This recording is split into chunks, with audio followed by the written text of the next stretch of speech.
Exactement, à tout de suite. D'accord. Bonjour à tous, je me présente, Marie-Pierre Joseph Alberton. Je suis expert marketing, usage du spatial au sein de la direction de l'innovation, des applications et de la science, du CNES évidemment. Pour situer le contexte du webinaire d'aujourd'hui, au-delà de ce que vous a expliqué Christa et des activités qu'on mène au sein de District, le webinaire se place globalement dans une collaboration que nous avons avec les pôles de compétitivité et les boosters du secteur spatial et avec lesquels nous travaillons et nous montons des animations pour mieux faire connaître l'initiative Connect by CNES. Cette initiative date en termes de création de début 2018 au sein de la sous-direction compétitivité développement. Et comme le disait Christa, notre objectif est de développer la communauté des utilisateurs du spatial. Ce programme vise à contribuer au développement économique des entreprises françaises, quelle que soit leur taille, de la start-up au plus grand groupe, qui sont utilisatrices ou qui souhaitent devenir utilisatrices de solutions et de numérique spatial. Ce programme est également au service des collectivités, des services de l'État et du développement sociétal et environnemental pour répondre aux problématiques d'aujourd'hui. Et ceci, en particulier dans les secteurs de l'environnement, de la mobilité et de la santé. Comme quelques images valent mieux qu'un long discours, je vous invite à regarder un petit film sur notre initiative Connect by CNES et je reprendrai la parole tout de suite après. Donc, si tu veux bien, Christa, lancer le film. Absolument. Merci beaucoup, Marie-Pierre. Petite information technique, il se peut que certains aient du mal à voir le film, ça nous arrive de temps en temps. Ça peut dépendre de tout un tas de facteurs informatiques que je ne maîtrise pas. Si c'était le cas, ne vous inquiétez pas, il sera joint dans l'emailing avec le replay pour que vous puissiez aller le voir également. Voilà, j'espère que tout se passera bien ce matin pour l'ensemble de vous. Allez, à tout de suite pour le film.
Voilà donc pour le film. J'espère que la majorité des gens on peut le suivre. Marie-Pierre, je vais donc te repasser la parole pour le slide, la petite roue Connect Biteness que tu souhaitais présenter. Excuse-moi pour le bafouillement. Oui, alors en fait, je vais pas présenter toute la roue qui est que vous visionnez, j'espère, parce que moi je ne la vois pas, donc Voilà, elle arrive. bien. Oui, non, enfin peu Tu l'as? importe. Vous aurez compris. Moi je la vois pas, mais c'est pas très grave si les participants. Ah voilà, ça y est, c'est bon, je l'ai. Donc vous l'aurez compris, ou du moins je l'espère, par ce petit film Connect Biteness, c'est une offre de service qui est matérialisée par la roue que vous voyez ou que vous ne voyez pas parce qu'elle apparaît, elle disparaît chez moi. C'est une offre d'accompagnement des sociétés ou des collectivités de différentes tailles. Alors cet accompagnement se fait non seulement par l'équipe de marketeurs Connect Biteness qui est sur le terrain, mais aussi par nos experts en matière de données d'observation de la Terre, de télécom et de navigation géolocalisation ou autres. Mais en tout cas, ces trois technos particulières sont au centre de l'accompagnement Connect Biteness. Et ces experts accompagnent les entreprises en fonction des besoins qui sont exprimés et de leurs problématiques pour aller vers la solution spatiale qui leur permettra de réaliser leur activité autant que faire se peut, bien sûr. Donc aujourd'hui, c'est Olivier Quérut du Labo Observation de la Terre, encore appelé EOLAB, qui va vous présenter nos activités en la matière et vous dire un petit peu tout ce qu'il est possible de faire avec le labo OT. Voilà, donc je te Merci laisse la beaucoup, parole.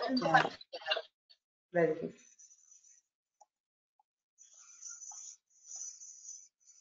Alors, tu peux me donner la Merci main? beaucoup. Je vais donc, le temps que je passe la main à Olivier, je vais en profiter pour remercier chaleureusement et très sincèrement Marie-Pierre, en l'occurrence, pour tout le travail que vous avez fait avec nous au sein du district pour apporter cette connaissance, cette expertise. Et Dieu sait qu'on vous sollicite souvent, que ce soit dans les challenges d'innovation, que ce soit pour ces webinaires. Donc, merci beaucoup pour toute cette implication et la très belle coopération qu'on a pu développer à cette occasion. Voilà, sachant qu'aujourd'hui, c'est le dernier meet-up du district de l'année. Donc, je peux me permettre quelques remerciements en avance de phase. Mais ça, je redirai. En attendant, nous voilà avec la présentation.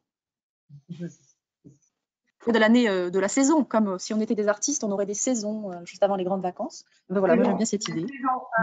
Voilà, donc la saison 2019-2020 touche à sa fin et nous reprendrons la saison 2020-2021 en septembre. Mais en attendant, Olivier, je vois que ça s'est affiché, donc the floor is yours. Donc à toi, je te laisse la parole, je me tais et nous t'écoutons avec grand intérêt. À toi. Eh bien, je te remercie. Je suis très heureux de vous présenter le laboratoire Observation de la Terre dans ce meet-up. Alors, on appelle ce laboratoire à la fois en français laboratoire Observation de la Terre, mais aussi Earth Observation Lab ou IOLab pour une dimension un peu plus internationale si on veut se déployer aussi auprès d'entreprises ou de collectivités internationales. Alors, nous sommes une jeune structure qui a été créée en 2018. Alors, attendez, j'essaie de passer là. Voilà. Dans un contexte, en fait, que nous connaissons tous, qui est la révolution numérique. Alors, derrière cette expression, j'associe d'abord l'explosion du volume des données, ensuite l'intelligence artificielle et les fortes capacités de traitement, notamment sur le cloud, et enfin une révolution des usages, et c'est ça qui est assez important de présenter aujourd'hui. Et tout ceci, nous sommes en train de le vivre dans le secteur spatial. Il n'y a jamais eu autant d'instruments dans l'espace scrutant notre planète sous toutes ses coutures. Et aux acteurs publics historiques aux États-Unis et en Europe principalement se sont greffés aujourd'hui de nombreux acteurs privés tels que Planète, c'est peut-être celui-là que vous avez en tête, mais aussi de nouveaux entrants sur la scène internationale comme la Chine, l'Inde, qui offrent aujourd'hui des vraies constellations d'observation de la Terre. Ce qui fait qu'aujourd'hui, nous disposons de très nombreux capteurs de toutes sortes complémentaires sur les techniques de mesure, les résolutions spatiales, spectrales, temporelles, c'est l'illustration que vous avez sur la droite, Mais chose aussi intéressante, on a la pérennité des observations qui est assurée à un horizon assez lointain aujourd'hui, avec notamment le programme Copernicus, mais aussi les futures Pléiades qui vont être lancées à la fin de l'année, le CO3D en 2023 pour l'observation haute résolution en optique. Et en même temps, nous bénéficions de longues séries d'observations dans le passé, ce qui permet de construire des visions long terme et des séries temporelles. Alors que ça soit en optique, comme il serait dans la planche, mais aussi, par exemple, en altimétrie radar pour suivre l'évolution des océans. Les données, elles sont publiques pour certaines, libres d'accès, comme tout ce qui se fait dans le programme Copernicus. Il y a des données commerciales. Donc, il y a, comme je l'ai dit, des données françaises, des données européennes ou hors européennes. Et toutes ces données, avec la révolution numérique, en fait, facilitent l'émergence de nouveaux services professionnels et grand public. Et ceci sur de nombreuses thématiques qui sont illustrées dans cette planche. On peut observer les océans, les littoraux, les zones naturelles, les zones dites anthropisées, plus ou moins denses, en campagne, enfin, en ruralité ou dans des grandes métropoles. L'agriculture est par exemple un domaine ayant depuis de nombreuses années utilisé la donnée spatiale pour le suivi des cultures à l'échelle des grandes exploitations agricoles ou des parcelles. Mais aujourd'hui, on sait faire à l'échelle de la intraparcellaire avec des données qui sont disponibles et des techniques de traitement plus abouties, ce qui fait qu'on est capable, par exemple, de construire des applications pour un usage raisonné des intrants. L'environnement et l'étude du climat, du changement climatique sont aussi des thématiques particulièrement bien adressées par les données spatiales. Je vais vous parler des séries temporelles, c'est très important pour suivre l'évolution du climat. Donc ça permet de le faire sur le long terme, par exemple, sur la montée du niveau moyen des océans. On a une couverture mondiale des données qui permet d'avoir une vision générale des phénomènes, mais aussi une vision particulière de ces phénomènes sur des endroits précis. Et ce qu'il faut savoir, c'est que sur les 50 variables climatiques qui permettent de décrire le climat, 26 ne peuvent être observées que depuis l'espace. Ainsi, par exemple, les questions d'îlots de chaleur, de végétalisation et d'artificialisation des sols, d'érosion des littoraux ou de qualité de l'air peuvent exploiter l'information provenant des capteurs spatiaux. Alors tout ça, c'est super, mais en fait, ce n'est pas aussi simple de s'approprier ces techniques d'observation de la Terre. Certes, on a tous vu Google Earth, on est sensibilisé à l'imagerie satellite. Est-ce que on s'imagine facilement ce qu'on peut faire avec ces données-là. Mais en fait, pour passer comme le montre l'illustration, d'une donnée d'observation de la Terre optique en stéréo à un modèle numérique de terrain, il faut mettre en œuvre de nombreuses techniques pour notamment extraire une information pertinente de ces observations satellites. Il faut comprendre la physique de la mesure pour appliquer les bonnes corrections, par exemple les corrections atmosphériques. Il faut appréhender le fonctionnement des instruments pour corriger des aspects géométriques. Il faut savoir implémenter les traitements informatiques complexes, souvent gourmands en ressources de calcul, sur des données qui sont très volumineuses. Et au final, l'utilisation de ces données spatiales est freinée par ces difficultés d'appréhension. Et c'est d'autant plus vrai pour des sociétés ou des collectivités qui ne veulent utiliser l'observation spatiale comme une information parmi d'autres dans leurs activités ou services. Et le constat est donc que la donnée spatiale se trouve sous-utilisée par les acteurs économiques, toutes activités confondues. D'ailleurs, le rapport de la ministre Geneviève Fioraso en 2016 pointait deux enjeux majeurs en ce sens. C'était l'accélération de l'ouverture du spatial à une approche guidée par les applications et ouverte aux acteurs numériques et à leur culture. Et d'autre part, la nécessité de sensibiliser les décideurs publics et le grand public sur les applications concrètes du spatial. Donc à la fois un volet privé et un volet public. Et le laboratoire Observation de la Terre s'inscrit parfaitement dans ce contexte. Il a été créé en 2018. L'idée, c'était de constituer un groupe de personnes au sein du CNES ayant des compétences techniques dans le domaine de l'observation de la Terre, pouvant répondre aux sollicitations des acteurs identifiés, notamment dans le cadre de Connect by CNES, qui vous a été présenté par Marie-Pierre, et en capacité d'être une force de proposition, un peu un détonateur pour la création de nouveaux services utilisant des données d'observation de la Terre. Ainsi, pour les institutionnels, les collectivités territoriales, les entreprises privées de toute taille, de la start-up au grand groupe, qui ont besoin d'aide dans l'utilisation des technologies spatiales d'observation de la Terre, ce laboratoire observation de la Terre offre un support technique gratuit, indépendant, pour aider à connaître, comprendre, traiter et exploiter les données d'observation de la Terre. Nous répondons aux questions techniques de nos interlocuteurs, nous les conseillons sur les solutions à mettre en œuvre et si besoin, nous les aidons à démontrer la faisabilité technique de la solution envisagée. Nous faisons ainsi, nous cherchons donc à favoriser l'émergence d'applications mettant en œuvre une composante d'observation de la Terre. Nous faisons la promotion des solutions spatiales d'observation de la Terre. Et nous faisons aussi la promotion d'algorithmes et méthodologies issues du spatial qui peuvent s'appliquer dans d'autres domaines.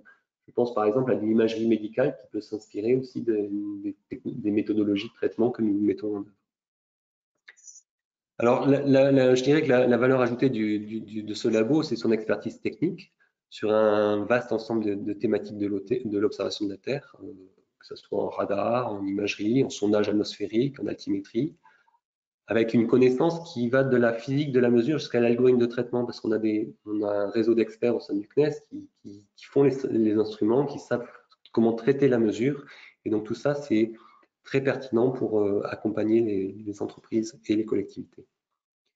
Et d'autre part, nous intervenons aussi dans les programmes dits aval des futurs projets. Alors, les programmes aval visent à favoriser, quand on construit un nouveau programme spatial, on vise aussi à favoriser l'usage de ces données et anticiper les usages, le développement de ces usages. Et donc, on est au fait de la programmatique spatiale et on est capable d'informer, voire de former les acteurs potentiels de ces données, de ces futures données, à leur usage. Et ce qui est intéressant aussi, c'est qu'en captant le besoin, en étant en contact de ces acteurs, on est capable de capter des besoins et aussi d'instiller une certaine dose de ces besoins dans les définitions des futurs projets. Donc le labo, même si on s'appelle labo, on n'est pas un laboratoire au même sens qu'un labo de recherche. Notre objectif, c'est d'expérimenter de nouveaux cas d'usage des technos et des données spatiales pour répondre à des enjeux sociétaux, environnementaux, de défense aussi, ça peut arriver. Voilà. Alors, si vous voulez, s'il y a des questions, je peux m'interrompre à ce moment-là, parce qu'il y a une présentation générale qui a été réalisée sur le contexte. Après, je rentre un peu plus dans les détails. Je ne sais pas s'il y a des questions, Christa. Écoute, Olivier, pas à ce stade. Je t'invite en revanche à bien parler dans ton micro parce que parfois le son de ta voix disparaît. C'est la microseconde, mais on sent une petite difficulté à t'entendre. N'hésite pas à continuer. Non, il n'y a pas de question. Je pense que c'est extrêmement limpide. J'espère que ce n'est pas un problème de réseau. Une petite question par un monsieur qui s'appelle Jean. On va pas donner son nom pour des questions ensuite de protection des données personnelles. Mais Jean, est-ce que vous voulez poser votre question par écrit ou est-ce que vous voulez la poser tout de suite? Si c'est le cas, je démute votre micro, n'hésitez pas. Allez, vous pouvez parler. Je veux la poser tout de suite parce que la présentation de cette présentation, effectivement, est censée répondre à mes questions parce que, au fait, moi, je suis en train de concevoir une solution, effectivement, de mise en place et de valorisation des données spatiales dans le cadre de la cartographie des territoires africains. Aujourd'hui, nous sommes sur notre prototypage de notre web application qui est censée de faire des appels API entre les données terrain, les informations terrain que nos clients des collectivités vont saisir et les données satellites que nous sommes censés recevoir en réponse. Maintenant, on souhaiterait savoir est-ce que on peut être mis en relation avec un expert effectivement de labo OT pour nous permettre de bien concevoir notre solution, c'est-à-dire nous guider au fait dans la conception, pas pour faire le développement, mais pour qu'on ne s'y trompe pas au fait dans les données dans la programmation des données d'entrée et aussi des données de sortie. Donc, c'est mon objectif au fait aujourd'hui. D'accord. Je pense que les transparents suivants vous expliqueront exactement dans quelle mesure nous intervenons pour les différents acteurs, jusqu'où nous allons et ce que nous ne faisons pas. Donc ça, je pense que vous aurez des éléments. Par ailleurs, après, le service est effectivement ouvert à toute formulation de demande.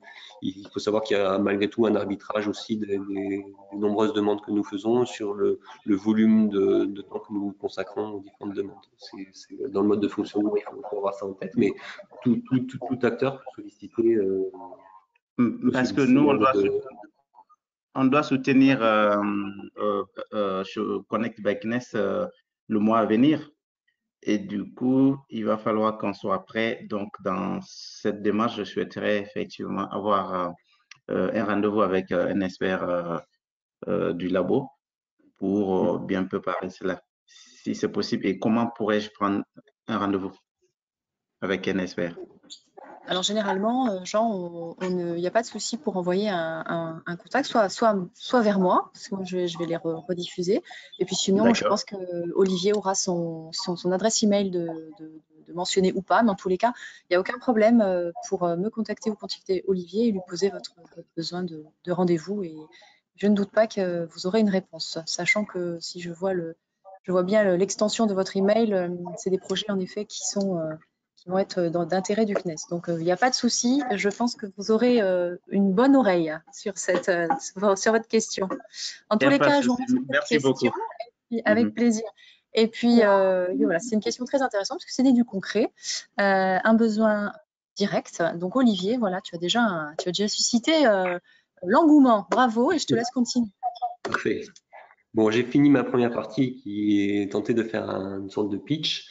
Là, je vais rentrer un peu plus dans les détails sur notre proposition, en fait, ce que nous sommes capables de rendre comme service. En fait. Donc, ce que nous apportons, vous l'aurez compris, c'est un support technique aux utilisateurs, quels qu'ils soient. J'ai listé les institutionnels, donc on peut penser aux collectivités territoriales, à des directions départementales, à des régions, au ministère, notamment de la transition écologique et solidaire. Nous intervenons après aussi auprès de tout acteur privé, de la plus petite start-up au grand groupe, en passant par les PME, les TPE. Voilà. Nous pouvons aussi intervenir dans un cadre de recherche et de défense dans certains cas. Alors, qu'est-ce que nous apportons comme support? En fait, c'est vraiment multiforme, hein, c'est en fonction du besoin, mais j'ai essayé d'identifier 4 grands axes. D'abord, l'usage des données spatiales. La première des choses, c'est quelles données pour quels usages. Souvent, les acteurs se présentent à nous, disent « je voudrais faire ça ». Qu'est-ce que j'ai? Le spatial me semble intéressant, mais j'y connais rien. Qu'est-ce que vous avez comme systèmes spatiaux qui pourraient y répondre? Et ça, typiquement, c'est le genre de réponse que l'on essaie d'apporter en ayant une vision assez complète de ce qui existe en termes de capteurs spatiaux et d'identifier le bon capteur pour répondre à l'usage. On n'a pas forcément besoin d'une très haute résolution pour certains cas. L'idée, c'est de vraiment guider vers le bon capteur et le bon usage et d'indiquer aussi des informations sur les différents coûts associés. Alors, les coûts, on ne les connaît pas auprès des acteurs privés tels qu'Airbus, hein, qui commercialisent des données images. Ça, il faut se rapprocher parce qu'ils ont des tarifications aussi qui dépendent du volume de données qui sont commandées. Mais on peut donner de l'information par rapport à ça ou au moins des contacts. On favorise aussi, derrière le multimodal, l'idée, c'est de croiser aussi des informations qui peuvent être purement des informations issues de différents capteurs spatiaux, hein, du radar, de l'optique, mais aussi dans le multimodal, il peut y avoir du croisement entre des données que vous possédez, qui sont vos données à métier, et de la donnée spatiale qui va venir s'appuyer sur ces informations-là, ces vérités terrain par exemple, pour extraire de l'information pertinente. Nous intervenons aussi sur toute la méthodologie de traitement des données. Alors, on a beaucoup de sollicitations en ce sens. Hein. Le premier niveau, je dirais, c'est la sensibilisation pour un acteur qui veut s'y mettre. On arrive vite à des questions de comment je fais pour traiter ces données-là et extraire l'information qui m'intéresse. Qu'est-ce que je peux extraire comme information et qu'est-ce que je dois mettre en place pour extraire ces informations, que ce soit des méthodologies enfin que j'appellerais un peu classique, d'extraction d'informations pixéliques par analyse du spectre, par exemple, de l'image. Mais aussi par des méthodologies d'apprentissage, comme on entend beaucoup de deep learning, avec des réseaux de convolution qui marchent assez bien aujourd'hui pour extraire de l'information pertinente sur certains sujets. On peut aussi aider, et ça c'est moins fréquent, mais sur l'accès aux données et les moyens de traitement. Donc c'est plutôt des questions d'ordre informatique, architecture informatique. On a mis en place au sein du CNES des plateformes, on a une expérience sur la mise en place de systèmes opérationnels. On peut faire profiter les acteurs de cette expérience-là. C'est pas le labo directement enfin moi j'ai une expérience là-dessus de par mon passé, mais on s'appuie aussi beaucoup sur les services qui gravitent autour de nous. Et enfin, on intervient sur, comme je le disais tout à l'heure, sur la préparation des utilisateurs à l'utilisation des produits, des traitements futurs. Alors, j'ai cité différentes missions, Trishna, Co3D, SWOT. En fait, l'idée, c'est quand il y a certains besoins qui ne sont pas traités aujourd'hui par des systèmes spatiaux, mais l'idée, c'est de vous préparer aussi à l'arrivée de ces futurs systèmes pour que vous puissiez intégrer dans votre business plan des nouveaux capteurs qui vont vous amener de l'information. Je pense par exemple à Co3D qui va vous offrir une information 3D globale sur le globe, enfin globale,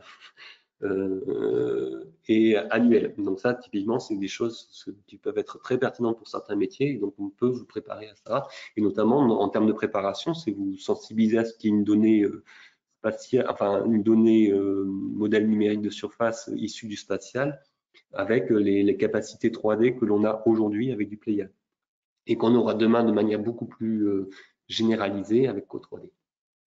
Alors, ce qui est intéressant, c'est que ce service est gratuit. Il s'inscrit dans le rôle du CNES en tant qu'établissement public. Gratuit ne veut pas dire que c'est open bar. On est un service qui a une certaine dimension, une certaine capacité en ressources humaines.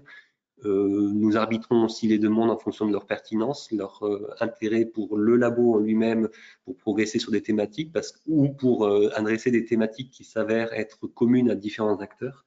Donc il y a un arbitrage qui est fait, et quand on intervient dans un certain volume de temps qui aujourd'hui n'est pas clairement fixé, mais parce que ça dépend de l'intérêt, encore une fois, de ce qui est demandé. Voilà. Je passe à ce titre, Marie-Pierre, je pense qu'il faut expliquer un petit peu le processus justement pour contacter les experts du labo OT pour toute demande. Si tu peux prendre le micro. Oui, d'accord. Oui, donc j'écoutais l'échange tout à l'heure. Donc en fait, le principe n'est pas d'appeler en direct un de nos experts parce qu'il serait quand même passablement submergé potentiellement par les appels. Donc c'est pour ça aussi que nous avons créé Connect by CNES. C'est pour avoir une équipe terrain qui, avec une adresse mail qui est Connect by CNES et qui vous sera transmise par Christa, et qui permet de nous contacter en direct ou de nous voir en direct sur le terrain. Et nous faisons un premier niveau de filtre et d'analyse de votre besoin de façon à vous diriger vers le bon interlocuteur. Donc, ne soyez pas offensés d'avoir un filtre, un premier filtre dans notre démarche, mais c'est la façon dont nous avons décidé de fonctionner au CNES pour préserver en fait tous nos experts de demandes intempestives qui n'auraient pas le temps de... Merci Marie-Pierre pour cette précision, en effet. Oui, effectivement, nous intervenons main dans la main, je dirais. Alors, ton micro ne marche pas très bien, Marie-Pierre, on t'entend très très mal. Voilà. Ah, c'était moi qui parlais. Est-ce que vous m'entendez? M'entends-tu? Oui, vas-y Olivier, c'est le micro de Marie-Pierre qui nous fait des petits tours. D'accord. Oui, je disais qu'on travaille effectivement main dans la main avec les équipes de Connect by CNES, les équipes Connect by CNES sont en prise directe avec, je dirais, les acteurs publics et privés, et nous intervenons en second couteau technique quand des tâches techniques sont amenées pour répondre aux sollicitations. Alors, comment nous intervenons? Nous intervenons, donc vous l'avez vu, il y a différentes formes d'intervention. Ça peut aller de la réponse à une simple question jusqu'à une preuve de concept, et on s'arrête à la preuve de concept. On ne va pas plus loin. L'idée, c'est de démontrer la faisabilité technique, de démontrer l'apport du spatial dans une activité, dans un service qui veut être développé. Et une fois qu'on a fait la preuve que la technique spatiale peut apporter un plus, on s'arrête là. On n'est pas là pour réaliser le système avec vous. Alors, ça se fait en co-construction. La réalisation de cette preuve de concept se fait en co-construction avec l'utilisateur parce que nous avons besoin de capter le besoin qui est porté par l'acteur qui nous sollicite. Et nous apportons des réponses qui sont graduelles au fur et à mesure que nous progressons sur la compréhension du besoin et que vous progressez sur la compréhension de ce que peut faire le spatial pour vous. Donc, c'est très important de le voir de cette manière-là. C'est vraiment une co-construction qui s'opère.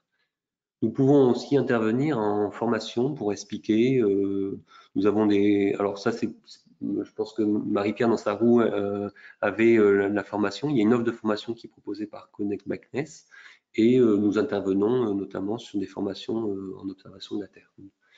Ce que nous voulons faire aussi, c'est de la veille. Ce que nous faisons, c'est de la veille sur les données d'observation de la Terre qui existent, les applications qui ont déjà réussi à être développées à partir de ces données-là, et de trouver les acteurs qui réalisent ces actions. L'idée, c'est d'avoir un panorama assez complet d'acteurs pour quand on est sollicité pour un besoin, si ce besoin est déjà rempli par un acteur, l'idée pour nous, c'est pas de refaire, mais c'est de diriger vers ces acteurs pertinents. Donc pour ça, on réalise de la veille sur ces trois axes. Dans nos interventions, je l'ai dit tout à l'heure, mais c'est vraiment important, on travaille beaucoup avec de l'hybridation de données spatiales avec d'autres données, et en particulier vos données. Parce que il existe des techniques, notamment des techniques d'apprentissage, qui nécessitent beaucoup de données de vérité terrain. Et ces données de vérité terrain, on ne les a souvent pas. On essaie de se constituer quelques jeux, mais de toute façon, ces vérités terrain, elles sont orientées selon la perception qu'on a de l'utilisation future de ces données, mais on ne colle pas toujours aux besoins. Enfin, souvent, on ne colle pas aux besoins. Donc, ce qui est important, c'est effectivement c'est d'utiliser, de combiner vos données avec des données spatiales pour arriver au but. Et on peut combiner aussi, bien sûr, avec de la donnée open data qu'on trouve. Il y a quand même beaucoup de sources de données. On peut aussi fusionner avec des drones, de l'orthophoto qui est disponible, notamment dans les métropoles font souvent des campagnes aériennes. Donc on sait aussi combiner ce genre de données. Alors, quels sont nos moyens? En fait, on dispose aujourd'hui de jeux de données à différentes résolutions spatiales, spectrales et temporelles. Donc, j'ai cité un certain nombre de systèmes spatiaux en italique, là, juste en dessous. Alors, on a une connaissance plutôt bonne des systèmes qui sont des systèmes européens, un peu moins bonne sur les systèmes américains qu'on n'a pas complètement réussi à qualifier sur la qualité, mais on sait la définir malgré tout. Et on se penche aujourd'hui sur des données chinoises pour essayer de les qualifier aussi en termes de qualité. On travaille sur de la donnée optique, radar, sur des sondeurs atmosphériques, sur EcoStress et un démonstrateur pour les îlots de chaleur, enfin je trouve plus le terme. Vénus, c'est un imageur aussi. En fait, ces jeux de données-là, on en a un certain nombre à disposition. On a acheté des données. Et ce qui est intéressant aussi dans l'offre que nous proposons, c'est qu'il y a des dispositifs au sein du CNES qui permettent d'accéder à de l'imagerie spatiale haute résolution qui sont systématiquement payantes. Enfin, en tout cas pour ce qui concerne Pléiade, parce que Pléiade a été développé, est un satellite CNES, dont Airbus commercialise les images.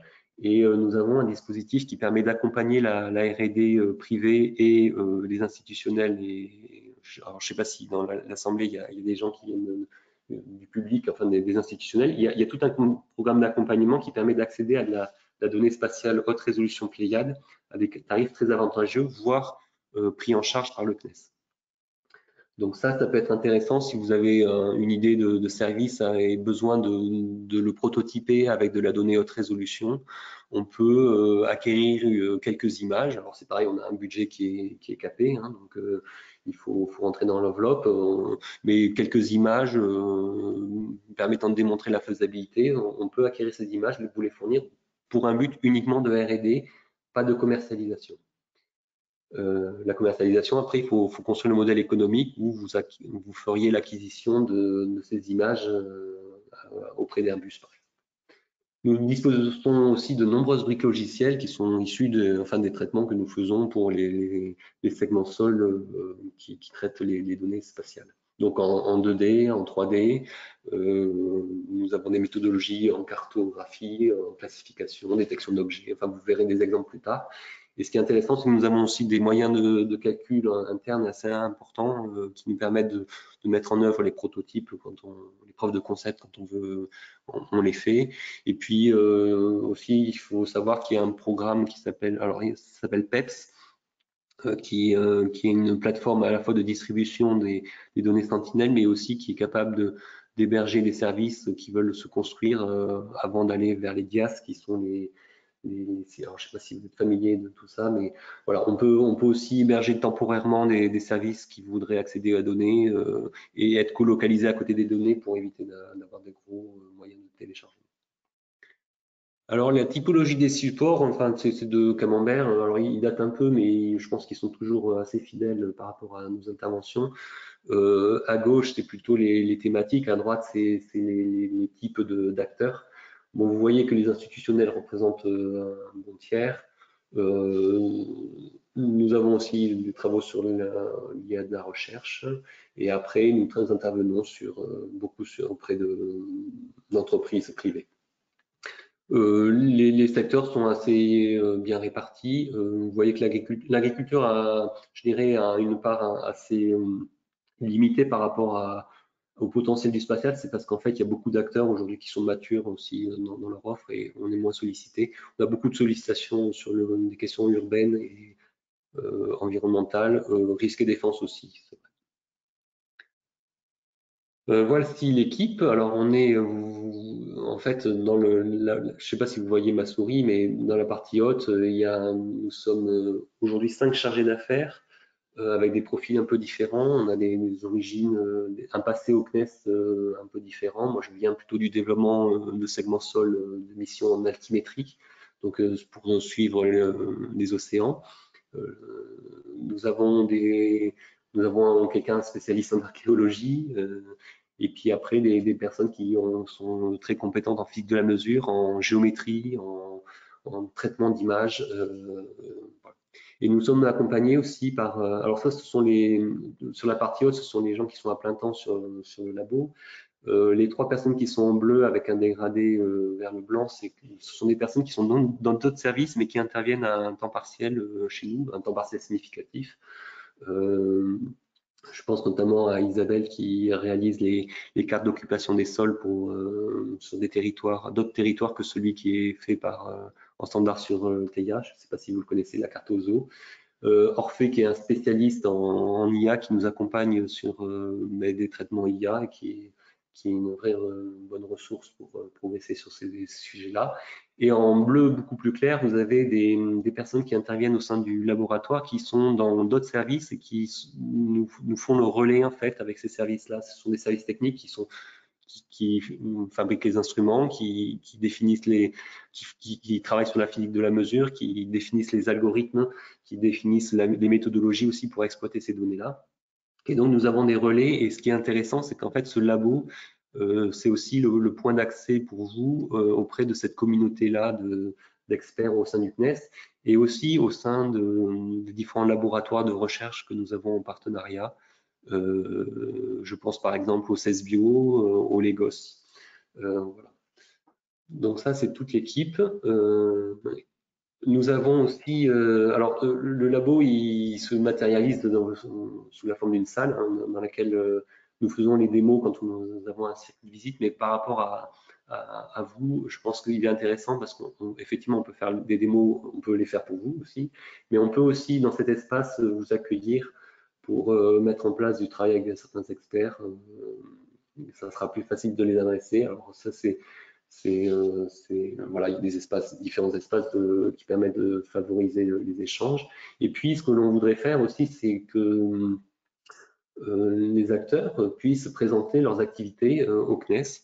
Donc faire venir par exemple une entreprise qui traite de la donnée spatiale et montrer le service, expliquer et avoir des échanges avec des experts qui vont, ça va susciter des questions, amener des nouvelles pistes de réflexion. Ça, c'est des choses que l'on peut aussi mettre en place au sein de ce lieu. Alors, ce que nous ne sommes pas, c'est important aussi de savoir ce que nous ne sommes pas et ce que nous ne faisons pas. Nous ne sommes pas un laboratoire de recherche scientifique. Ça, je vous l'ai dit au début, on cherche plutôt à travailler sur les cas d'utilisation du spatial plus que sur de la méthodologie et à faire progresser je dirais, l'état de l'art, hein, même si au travers de nos activités, si on arrive à faire progresser l'état de l'art, on en est ravi. Donc, nous travaillons sur certains aspects méthodologiques malgré tout. Voilà, et nos travaux sont orientés sur la réponse à un besoin applicatif, donc avec un TRL plutôt élevé. Voilà. Et dans notre approche, on ne cherche pas forcément à avoir la performance la plus élevée pour répondre à la question, mais de trouver la performance juste qui répond aux besoins. Et dans la performance juste, ça peut être une performance qui pourrait être meilleure, mais qui nécessiterait d'acheter des données haute résolution, qui nécessiterait des temps de calcul largement supérieurs, qui nécessiterait beaucoup plus de vérité terrain, par exemple. Donc, on essaie de trouver la réponse adaptée à la question. Et malgré tout, nous sommes en lien étroit avec les labos et donc nous pouvons être le relais vers ces labos-là. On a déjà mis en relation des entreprises qui se posaient des questions sur des thématiques adressées par des labos de la recherche, donc faire en fait que la recherche essaime vers certaines entreprises. Nous ne sommes pas non plus un fournisseur de services opérationnels ou un bureau d'études, une agence d'urbanisme.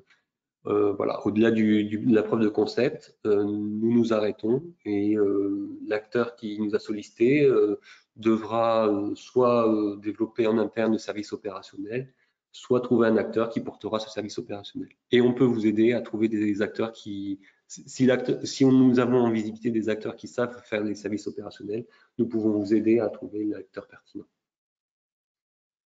Nous ne sommes pas un concurrent aux fournisseurs de services. Notre objectif, c'est pas de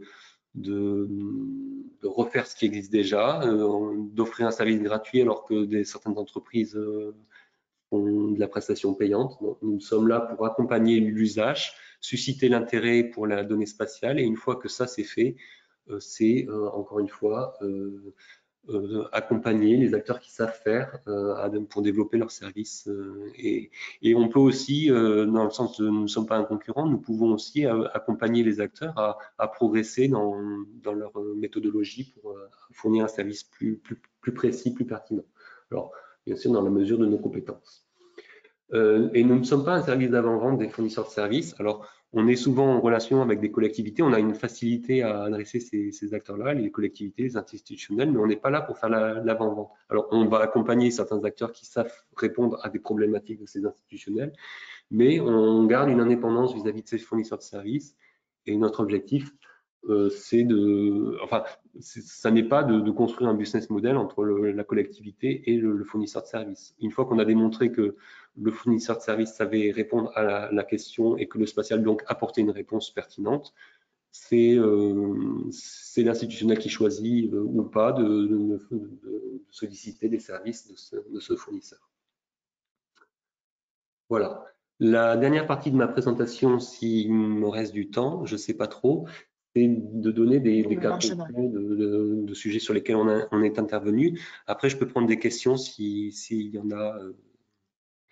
Oui, Olivier, merci. Il y a des questions, il y en a quelques-unes. Si tu souhaites finir, n'hésite pas, on pourra les poser juste à la fin. C'est toi qui… En fait, j'ai beaucoup de présentations, donc j'ai beaucoup d'exemples. D'accord, on va commencer avec les questions alors. Et puis voilà, ensuite, on verra… Il te reste du temps, hein. Tu peux encore parler un bon quart d'heure si tu le souhaites, il n'y a aucun problème. Alors, première question. Le CNES possède-t-il une liste des problèmes, entre guillemets, nécessitant un développement logiciel, c'est-à-dire une sorte de backlog public qui serait accessible et sur lequel vous auriez déjà apporté des réponses ou des avis d'experts? En fait, il y a un certain nombre de sujets qui sont traités par des services. Je pense notamment, enfin, ceux qui connaissent l'organigramme du CNES, des services qui s'appellent SI2A, qui travaillent sur de la méthodologie amont Alors, ce qu'il faut savoir, c'est historiquement, on a beaucoup travaillé pour la communauté scientifique qui se posait des questions sur la compréhension du territoire, l'évolution du climat. Aujourd'hui, on se tourne davantage sur les usages, enfin, oui, on se tourne davantage, même si on ne délaisse pas le côté scientifique, sur les usages du spatial dans le secteur privé et pour les collectivités. Ce qui fait qu'en fait, on a des contextes très variés et moi, j'ai pas de visibilité claire sur un backlog, je dirais, d'utilisation. J'ai en fait, au travers des slides que j'ai en réserve, là, j'ai beaucoup d'exemples de sujets qui nous ont été adressés, mais voilà, je n'ai pas vraiment de backlog à présenter, si ce n'est tous les travaux qui sont menés au sein du CNES, et ça, je peux mettre en relation effectivement avec. Alors, je sais pas quel est trop l'objectif de la question, mais. Non, je pense que c'est un peu ça, c'est-à-dire que peut-être ça peut permettre de partager, de diffuser finalement ce que vous avez déjà été amené à faire, plutôt que déjà de redemander de refaire. Peut-être que vous répondriez ça a déjà été fait, voici la réponse. Et puis peut-être de permettre la démultiplication de vos travaux, de l'aide Oui, que oui, bien vos sûr. travaux apportent Après, aux il y a différents. beaucoup d'acteurs qui interviennent aussi, qui ont des solutions pertinentes sur lesquelles on ne va pas. Je pense par exemple au CEREMA aussi, qui travaille beaucoup pour les collectivités territoriales. Voilà, donc il y a beaucoup de choses qui se font. Ce qu'on peut indiquer, c'est les thématiques. D'ailleurs, j'avais un slide tout à l'heure qui présentait les différentes thématiques sur lesquelles le spatial peut être pertinent. Mais on a des gens qui arrivent avec parfois des questions, des problèmes. On se dit, ah, peut-être qu'on pourrait arriver à faire. Et justement, le labo est là pour dire, ah, mais oui, c'est peut-être intéressant, on va regarder si c'est possible. Et parfois, la réponse est, ah non, c'est pas possible, malheureusement. Mais bon, déjà, savoir si c'est possible ou pas, c'est intéressant. Oui, c'est un début de réponse, si ce n'est Oui, la oui, réponse complète parfois. souvent, Et la parce personne qu'en qui fait, posait la question. on a souvent, on peut avoir tendance aussi à survendre parfois la solution spatiale. C'est vrai qu'on a des gros avantages avec la couverture mondiale, la revisite, malgré tout, alors que le capteur est quand même à des kilomètres de la Terre, des résolutions qui sont très fines. On arrive à 50 cm, pas au sol, c'est ce qui est quand même remarquable. Mais voilà, à 50 cm, on ne voit pas tout. On ne voit pas des nids sur une route, par exemple. C'est exact. La personne qui a posé cette question, donc Anthony, donc vous te remercie évidemment pour cette réponse. Anthony, peut-être si vous voulez poser la question directe, je vais démuter l'ensemble des micros. Donc ceux qui souhaitent poser leur question directement à Olivier, qu'ils n'hésitent pas, ils en ont l'occasion en actionnant leur micro, en ouvrant leur micro directement. Pendant que vous réalisez ça, je vais donner ton dernier commentaire. Il dit, en fait, plutôt peut-être que chercher des problèmes à venir, essayer de voir ceux qui existent et qui ont déjà eu l'occasion d'être résolus. Je pense que c'est vraiment d'une logique de partage de la connaissance. Et donc, j'avais une autre question qui avait été posée, qui est un peu différente, qui est: est-ce que le labo OT du CNES supporte seulement les entreprises françaises, ou bien également les autres pays peuvent-ils y accéder? Est-ce que les entreprises d'autres pays peuvent y accéder? Ou est-ce que vous avez un territoire d'action qui est limité aux entreprises françaises? Et il y a un peu de bruit sur la ligne. Je pense que les personnes qui ont ouvert leur micro ne sont pas forcément Je vais peut-être essayer de répondre à Marie-Pierre sur ce point-là, parce que elle est plus au fait que moi sur le périmètre géographique de nos interventions, sachant que le CNES est un organisme public financé par l'État français. Voilà. Donc, je pense qu'il y a une question qui. Alors, Voilà. je vais peut-être prendre la parole très brièvement. Effectivement, notre activité est destinée en priorité aux entreprises et aux collectivités françaises. Des accords avec d'autres pays. Comment? Oui, après, le CNES a des accords. Marie-Pierre, on t'entend pas très bien en fait. Je pense que ton micro, il est. Ben, je ne sais pas, il est activé pourtant. Hein. Moi, je t'entends bien. Ouais. Il est activé de la même façon que tout à l'heure et j'ai pas bougé de place.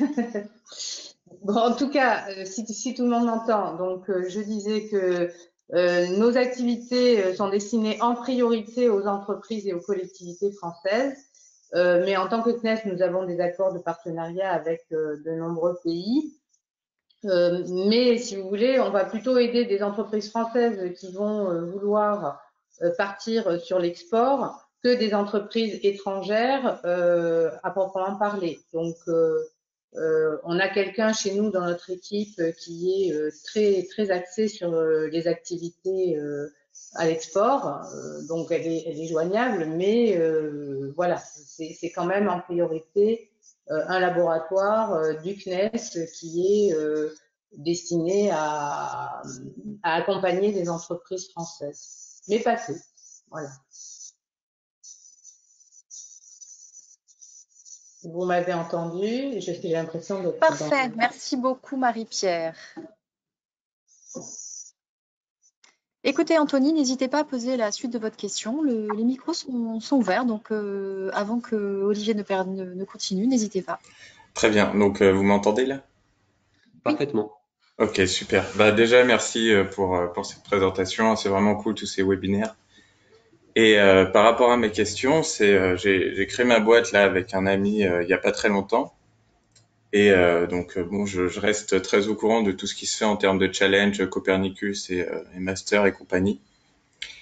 Et on nous demande souvent de trouver un peu un nouveau problème et une solution associée. Et l'innovation, c'est très bien. Mais j'aimerais bien savoir s'il y a une sorte de base de données de problèmes non résolus sur lesquels, en fait, on pourrait utiliser des compétences de développeurs logiciels. Donc, c'est le type de compétences qu'on propose pour vous filer un coup de main pour résoudre ces problèmes-là plutôt que d'en créer des nouveaux. Est-ce qu'il n'y aurait pas une forme de base de données de problèmes où ceux qui ont l'envie pourraient essayer d'y répondre? Je n'ai pas concrètement ça. En fait, alors plusieurs niveaux de réponse. Les problèmes, ils sont quand même très, ils sont enfin, chaque acteur va l'exprimer un peu différemment. On le voit en contact avec plusieurs collectivités, différentes métropoles, qui se posent en gros les mêmes questions, mais pas tout à fait les mêmes, parce que leur territoire est un peu différent, leur politique est un peu différente. Je pense par exemple Paris qui est très dense, Toulouse qui l'est un peu moins, les enjeux politiques qui sont pas définis de la même façon. Donc en fait, j'ai pas de réponse générique. Voilà. Donc ça c'est le premier niveau de réponse. Ensuite, notre objectif au sein du labo, on reste une structure encore assez jeune. On aimerait mieux communiquer sur nos interventions.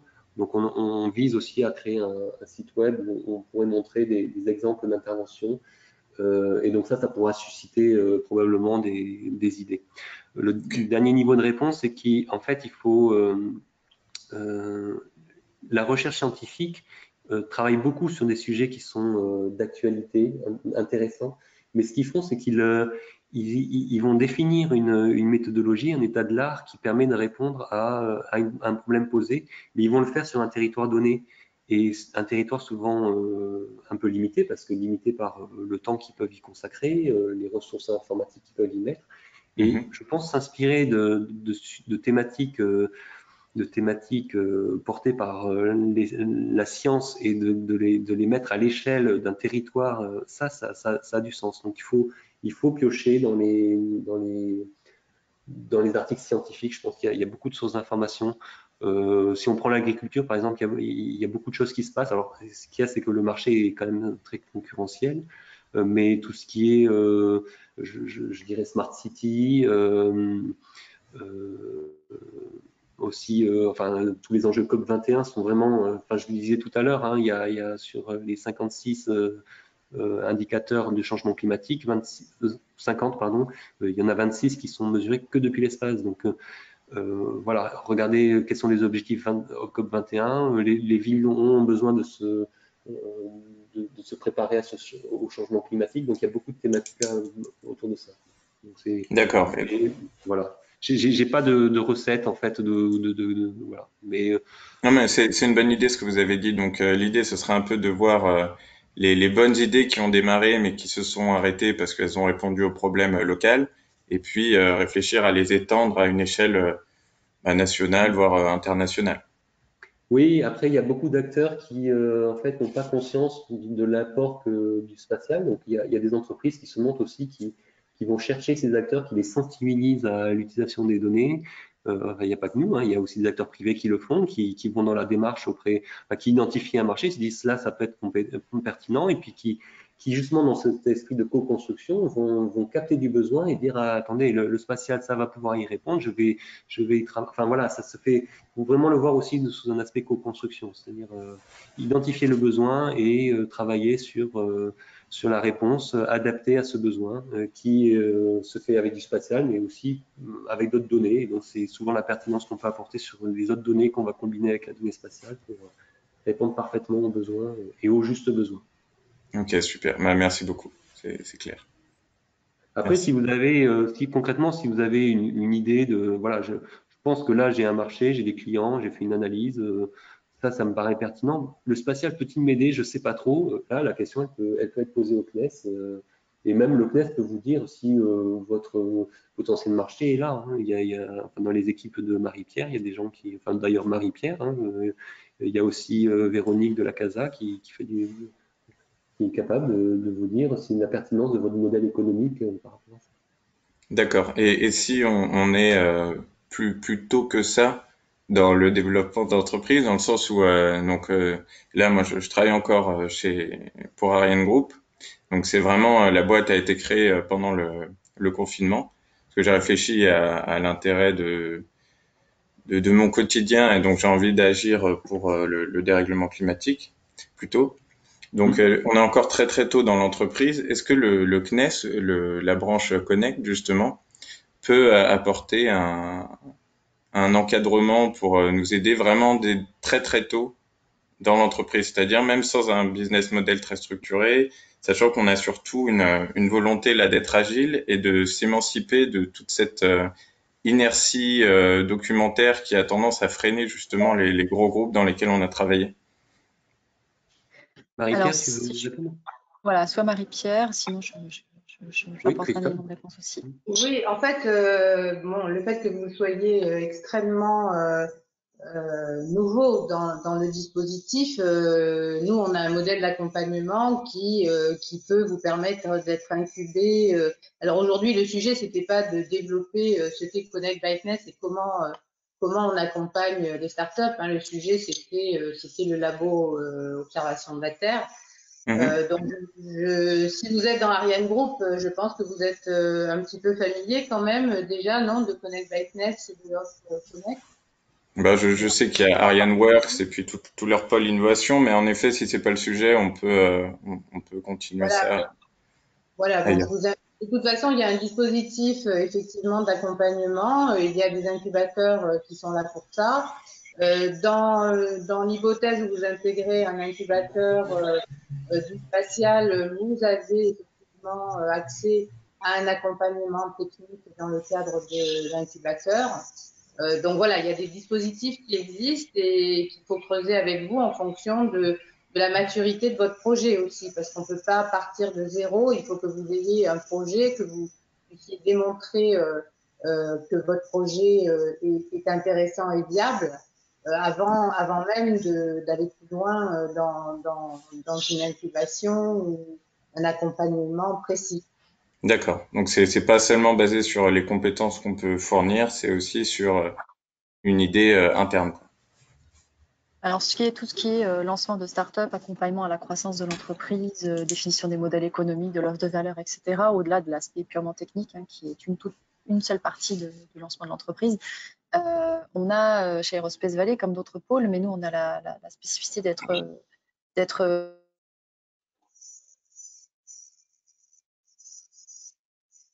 Ah, j'ai plus de son. flaguer espace, notre compétence est sur l'espace, l'aéronautique, entre autres. Donc, dans la filière espace, on a un certain nombre de programmes d'accompagnement à nous recontacter, à aller voir sur notre site web. Il y a pas mal d'infos et puis tout simplement me contacter. Moi, je vous flécherai je vous indiquerai les noms des personnes qui s'occupent de programmes qui sont en cours, qui aident à faire mûrir les projets les startups qui sont juste lancés et justement de vous accompagner dans toute cette maturation et dans toute cette toutes ces premières années, des fois un petit peu délicates, justement pour trouver une bonne assise sur ce qu'on veut faire par rapport à sa compétence technologique. Donc là, Ok, il y a tout un tas merci beaucoup. Je prends voilà. contact avec vous par email. Voilà. J'ai un dernier niveau de Et on réponse. vous accompagnera et il y a le CNES dans cette partie-là. Voilà. Merci. J'ai un dernier niveau de réponse aussi par rapport à votre question. Le CNES met en place, enfin, alors peut-être pas que le CNES, mais je suis peut-être trop corporate, mais je crois que c'est le cas, un challenge qui s'appelle Acting Space. Oui, en novembre. Là, il y a des sujets qui sont portés, qui sont proposés par issus de brevets CNES, par exemple, essayer de porter certains brevets vers des applications, des nouveaux services. Mais il y a aussi des entreprises privées comme Airbus qui proposent des sujets. Il y a Thales aussi, Thales Alenia Space, et ce sont des gens qui connaissent bien le domaine spatial. Hein. Et donc, souvent, il y a des sujets qui semblent prometteurs. Enfin, ça, il faut effectivement participer à un challenge de ce type, c'est intéressant. Moi, d'ailleurs, j'avais participé à l'Acting Space 2016, même en étant CNES, et j'avais trouvé ça très stimulant. Merci vraiment beaucoup pour toutes vos réponses et j'arrête de parler parce que sinon ça va durer trop longtemps. Merci pour votre intervention, en tous les cas, qui donne aussi une vision très concrète de toutes ces présentations. Olivier, il est 11h11. Présenter 3 cas, peut-être. Voilà, donc si tu as quelques slides encore à nous présenter, n'hésite pas, quelques cas, et puis ensuite on clôturera tout simplement. Ouais. Voilà, vous m'arrêtez dès que vous en avez marre et que c'est trop long. Voilà. On n'en a jamais marre, c'est bien le problème, Olivier. C'est bien le problème. C'est qu'on pourrait durer toute la journée. Non, on va se donner jusqu'à 11h30 et puis on clôturera à 11h30. Comme ça, tu auras un petit quart d'heure pour présenter. Mais je peux m'interrompre entre des slides si jamais la thématique vous parle et que vous voulez échanger dessus. N'hésitez pas à m'interrompre. Là, c'est vraiment, on peut aller dans un mode plus interactif si vous voulez. Avec plaisir. Merci beaucoup. Voilà. Alors, j'ai parlé, j'ai catégorisé un peu les différents modes, les différents chantiers sur lesquels nous avons travaillé. Alors, une première thématique est la cartographie. Hop, je reprends le slide. Voilà. Alors, il faut savoir que le CESBio a développé une méthodologie pour faire des cartes d'occupation des sols qui s'appelle OZO. Donc c'est une carte annuelle qui se fait sur toute la France métropolitaine, et aujourd'hui on a d'autres territoires qui sont aussi couverts. Je pense à la Belgique, le Portugal ou l'Espagne, peut-être l'Italie aussi. Et donc cette méthodologie, alors les classes, il y en a beaucoup quand même qui sont agricoles, hein, parce que c'est aussi la thématique du labo, mais c'est très intéressant parce qu'on trouve des types de cultures par exemple, et on a cette vision-là annuelle. Ça se base sur de l'imagerie Sentinelle, du Sentinelle 2, du Sentinelle 1, et ce qui est intéressant, c'est qu'ils utilisent pleinement la revisite et la série temporelle pour arriver à extraire ces informations-là à base principalement, c'est des arbres de décision, des random forests. Aujourd'hui, ils travaillent aussi sur des techniques de deep learning. Cette carte-là, elle est produite annuellement et elle est aujourd'hui produite de manière opérationnelle par le CNES. Donc c'est intéressant, c'est souvent une première donnée qui est utile pour construire des différents business, parce que savoir ce qu'il y a sur le sol, ça permet déjà de se discriminer. Quand on veut faire de l'agriculture, typiquement, on sait où se situent les zones agricoles. Ça permet donc voilà, c'est une donnée souvent essentielle et qui parfois est aussi l'information qui est attendue par l'utilisateur final. Je pense par exemple à des régions ou des départements qui veulent savoir quelles sont les cultures. Voilà. Ils ont d'autres sources d'informations, mais ça permet d'avoir une vision, une observation satellitaire. Aujourd'hui, on utilise cette méthodologie pour aussi, on a été amené à la transposer. D'abord pour la combiner avec le référentiel parcellaire géographique, qui est en fait un référentiel qui est fait par l'IGN à partir des remontées des agriculteurs qui déclarent pour des questions d'aide de la politique agricole commune européenne les cultures qu'ils ont été amenés à faire sur leur champ. Donc le RPG est beaucoup plus précis en termes de résolution géométrique. Par contre, c'est du déclaratif et OZO, c'est une observation. Alors, l'observation a une part d'erreur, mais aussi ça permet de vérifier le déclaratif. Donc, ce qu'on a fait, c'est qu'on a essayé de combiner les deux pour avoir à la fois la précision géométrique du RPG et la connaissance du type de culture avec OZO et essayer d'identifier les zones où il y avait des incohérences entre les deux. On a aussi été amené pour la DEAL de Guadeloupe à faire une carte d'occupation des sols particulière parce que le territoire n'a rien à voir avec le territoire métropolitain en termes de culture. Et donc, on a défini avec eux les classes qui les intéressaient et on a mis en place la méthodologie pour arriver à extraire les informations utiles. Ensuite, on a travaillé aussi sur de l'extraction d'informations statistiques pour essayer de s'extraire un peu de la carte et donner des tableaux de bord. Alors ça, il y a beaucoup d'entreprises qui sont habituées à faire ce genre de choses. Voilà, on a essayé de montrer quels indicateurs, par exemple, à partir de la carte d'occupation des sols, on était capable de produire. On a travaillé sur la détection de changement. Alors, sur ces cartes d'occupation des sols, il y en a une autre qui existe, c'est au niveau du Copernicus Land Monitoring Service, qui s'appelle le Corin Land Cover. Alors, donc, on a essayé d'identifier, de travailler sur la détection de changement, notamment pour des questions de changement à proximité des voies ferrées. On a travaillé aussi sur OZO et donc ça c'est typiquement des choses qui permettent d'anticiper par exemple des écoulements d'eau, donc c'est une information qui est vraiment utile dans ce cadre-là. Là j'avais un exemple, donc c'était proche d'une carrière où bon effectivement ce qui est indiqué comme artefact c'est on a identifié que le champ avait changé, mais en fait, c'est peut-être juste la culture qui a changé. Mais par contre, on voit le carré qui est, enfin, le polygone qui se trouve là, qu'effectivement, il y a eu un terrassement et que l'écoulement d'eau a probablement été changé par rapport à la zone qui était d'intérêt ici pour notre client. On a travaillé aussi dans le cadre d'une coopération avec l'Institut national des études démographiques sur la déforestation en Ouganda, qui est un pays à forte croissance démographique. Et donc, on a essayé d'identifier l'évolution d'une forêt, d'une zone naturelle protégée, donc à base de sentinelles. Donc, en vert, c'est les zones qui ont été créées, en rouge, c'est celles qui ont disparu au fil du temps. Donc, ça a été fait à partir de Sentinel-2 et de spots, d'images spots plus anciennes d'archives pour pouvoir remonter depuis 1999. Donc, ça, typiquement, c'est intéressant. Par rapport à ce que je disais sur les séries temporelles, hein, c'est qu'on a un historique avec les spots en optique et les sentinelles qui ont pris la suite et qui nous amènent vers les années futures. Autre thématique, la détection. Donc, on a travaillé sur par exemple, la détection de bâtiments en utilisant des réseaux de convolution. Donc, pour ça, il faut utiliser des images satellites haute résolution, bien évidemment. Donc là, on est à Paris, hein, c'est très dense. Un modèle numérique de terrain qui aide aussi forcément numérique de surface en l'occurrence, qui aide à savoir les changements de hauteur. Donc, c'est une information aussi qui est utile. Donc ça, c'est des travaux qui sont en cours dans le cadre d'un programme qui s'appelle AI4G. Chose assez originale, on a fait une observation de tonte sur des parcs photovoltaïques, donc pour savoir les parcs sont gênés par les végétations qui poussent et donc suivre la tonte de ces parcs. Donc il y a eu, à l'aide d'un indicateur qui s'appelle le NDVI de végétation, en fait on arrive à suivre l'évolution. Donc là, sur la première image, c'est très vert, donc il y a de la végétation, puis on voit au fur et à mesure que ça s'éclaircit et donc que le parc a été tondu. Là, je pense que c'est des effets de nuages, hein, mais voilà.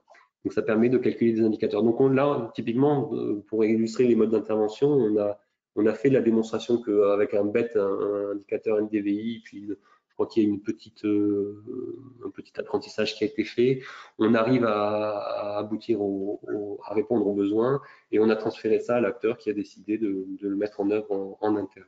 mais on s'est arrêté à la preuve de concept. Voilà, ils ont tout un tas de parcs, on n'a pas fait tout leur parc, on n'a pas le service opérationnel mis en place par le labo. Mais la faisabilité technique a été démontrée. Autre sujet intéressant qui nous a beaucoup occupé, en octobre 2018, il y a eu de graves inondations dans l'Aude. La DDTM, donc la Direction départementale territoire et maritime, nous a sollicité pour faire un suivi de ce qui s'est passé et du retour à la normale. Donc il y a une convention qui a été signée avec la préfecture de l'Aude et nous avons travaillé notamment sur les parcelles de vignes.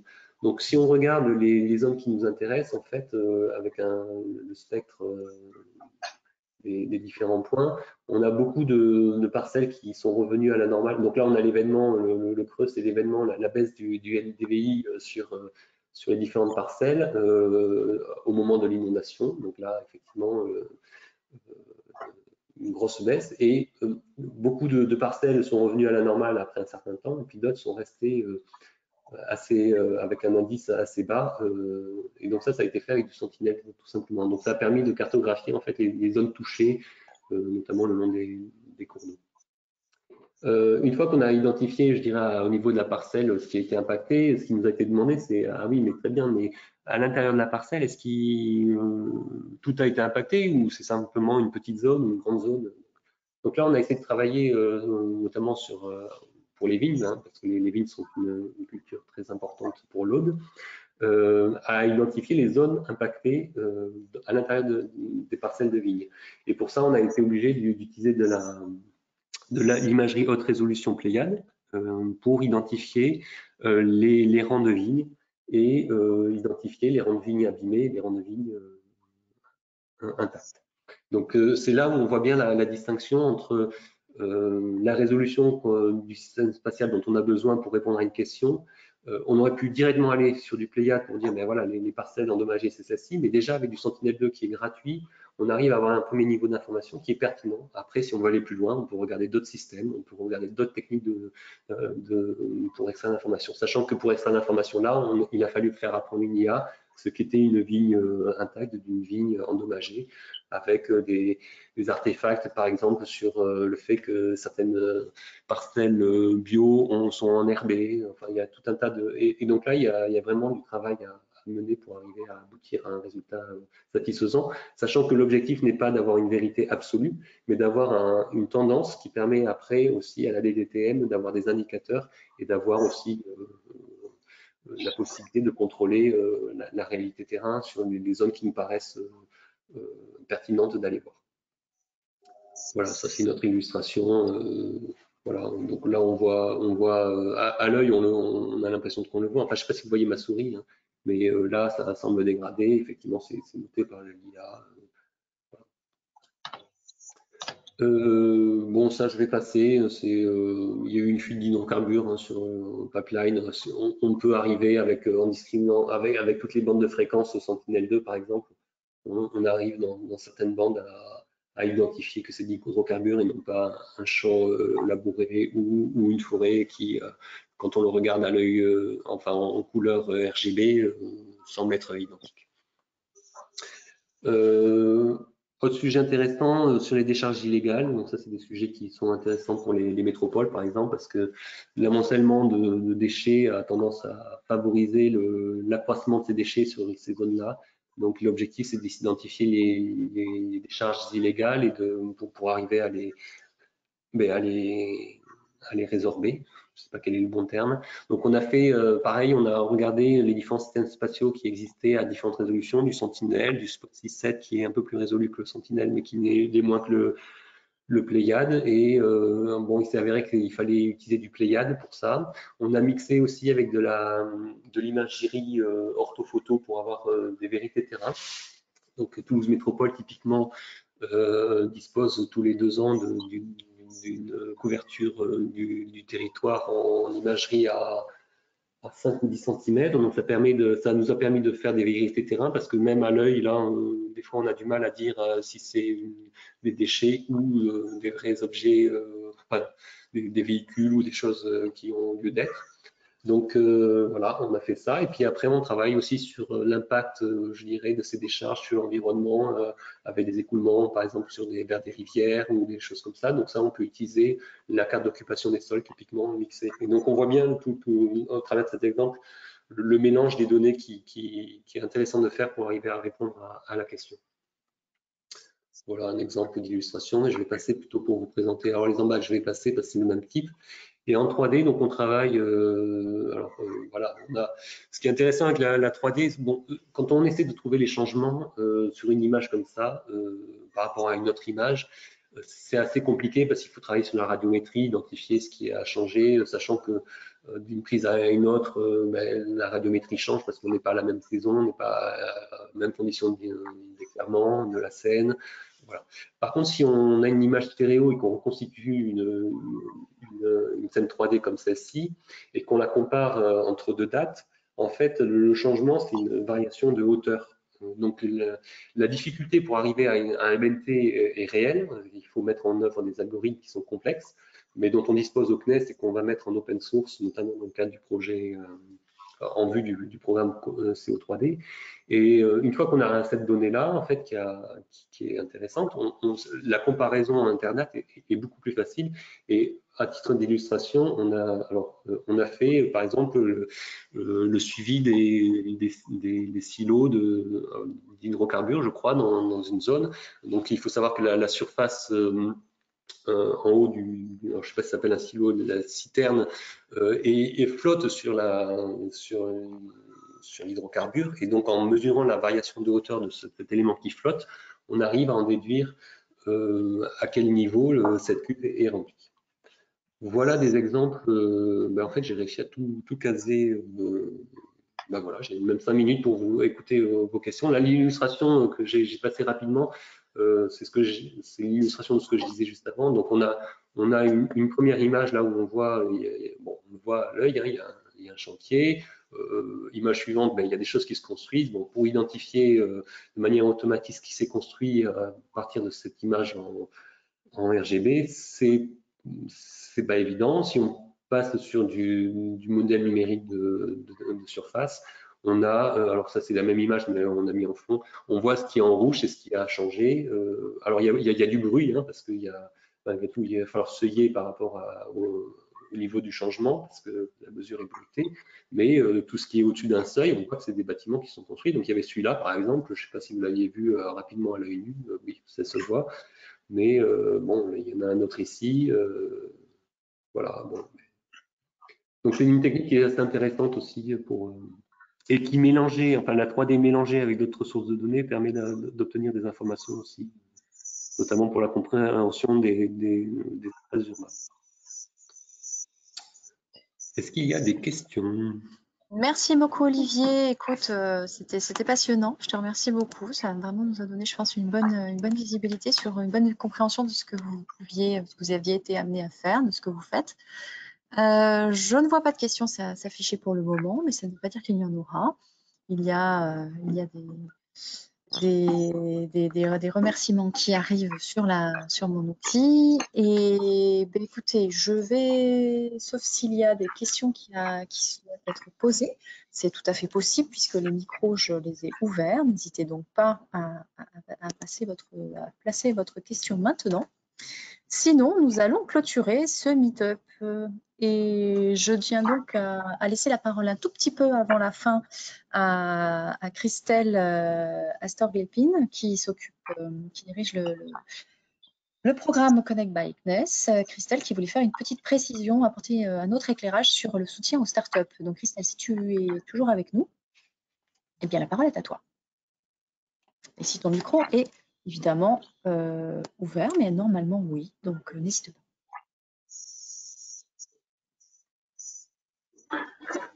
Voilà, ça y est. Bonjour à tous, merci pour cet événement. Vous m'entendez? Oui, très très bien Christelle, allô, merci. Allô. Vas-y. Oui, on t'entend très bien. Et toi?